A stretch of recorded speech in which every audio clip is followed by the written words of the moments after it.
Hello, I will try to be loud. My throat has been unhappy with me for the past week.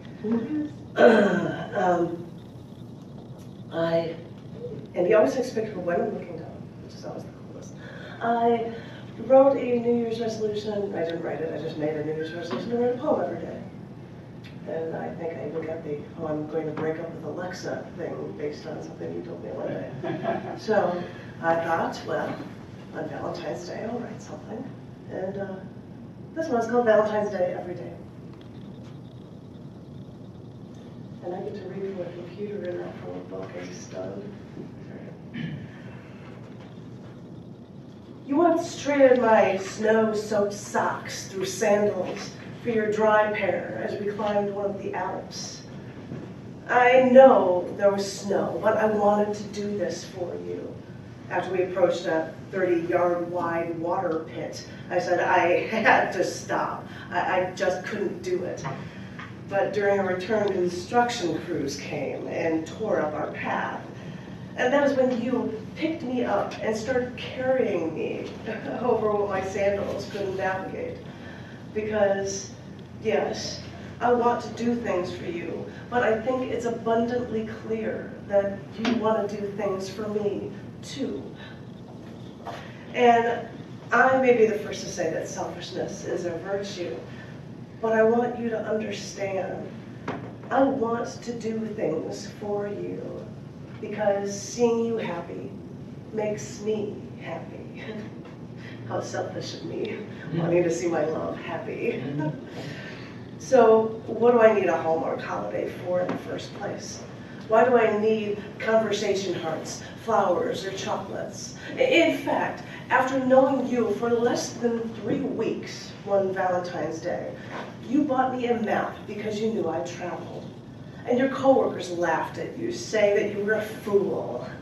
But you even remembered when you gave me the map. I asked if it was okay if I kept it wrapped up in a tube until we could frame it in our office.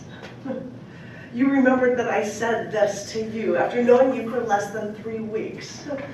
So, as I said, what do I need an economic gift-giving holiday for anyway? You should know, and you show me that you love me every single day. And since the beginning, I have loved you every day. Not Valentine's Day, every day.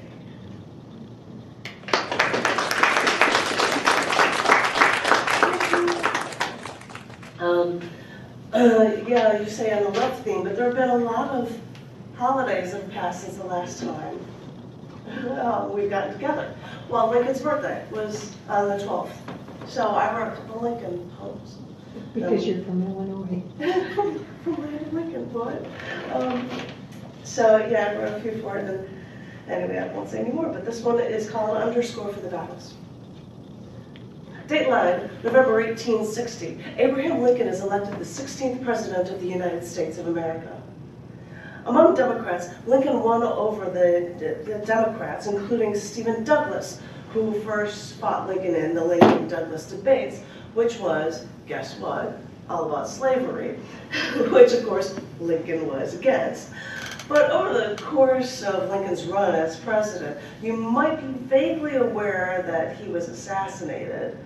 But what you might not know is that the attempts on his life started before he even became the president of the United States. Because the southern states, the ones that wanted to secede, weren't fond of Lincoln, and Lincoln knew this, so he thought it would be a smart idea to go on a whistle-stop train tour to Washington, D.C. But fearing his safety early on, he hired Alan Pinkerton as his private security, and his security team found out that a lot of people want Lincoln dead.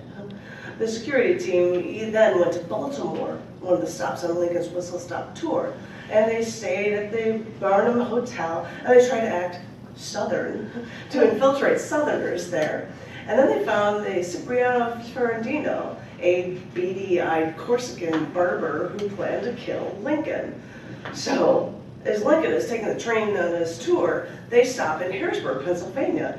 And Pinkerton told them they have to speed up their trip so they can stop and skip a stop and get ahead and be able to discover the plan to assassinate him in Maryland. So what did they do?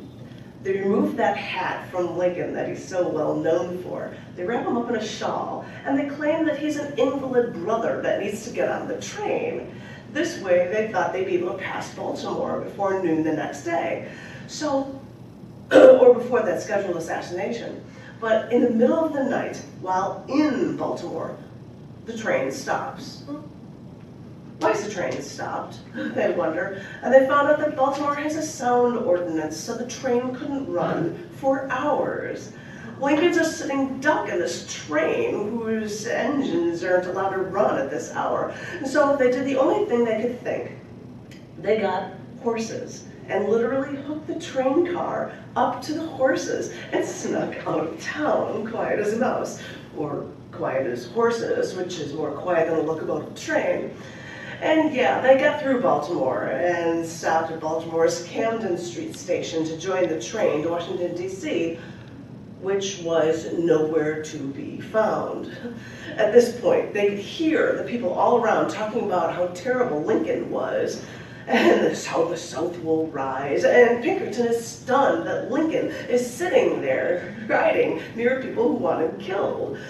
But thank goodness the Washington train eventually showed up, and at 6 a.m., February 23rd, Abraham Lincoln arrives in Washington, D.C., averting the first assassination attempt on his life. This is a perfect underscore for the battles Abraham Lincoln had to endure.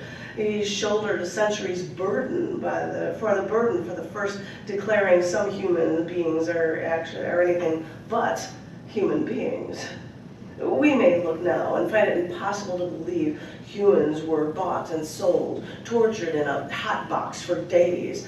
We hear the speech of having a dream for unity, and on some levels it still may be a dream.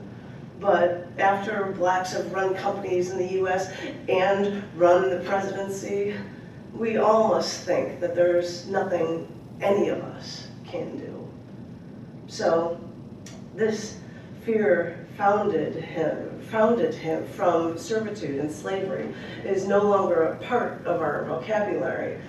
But when it was the norm, imagine the uphill battle one man had to face to try to convince an entire nation that their property isn't property at all, but living, breathing human beings.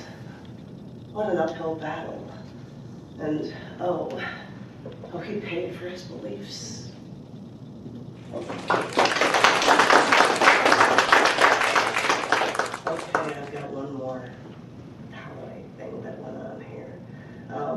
I happened to be around and have some time on Martin Luther King Jr. Day, and I had no plan on writing anything, and I came up with this, and I hope you like it. It's called Our Color, Our Gender, Our Creed. There is a house inside of me. It's a house with a rich heritage, brimming with the knowledge of how our souls have flourished and about how it can all be so quickly taken away. There is a house inside of me. It had been shut down to hide everything away because those who don't look like me decided that I was nothing and treated me accordingly. There is a house inside of me. Its pulse has an infectious rhythm that we've had to stifle, to hide from your generic white bread world.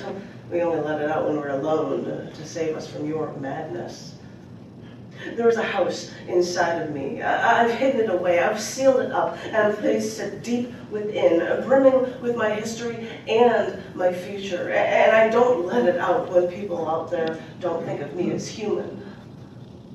There is a house inside of me. I put boards over the windows to save myself from your storm. With your wrath, I've learned to not fight back, only because my captor won't listen. There is a house inside of me, and this house will stand strong even after you have raped me, beaten me, tortured me, tried to kill me, treated me as nothing. But you were so wrong. There's a house inside of me. And what you don't realize is that this house will outlast yours. Trust me. If your house was built on distrust and such blatant disrespect, then your house is bound to collapse.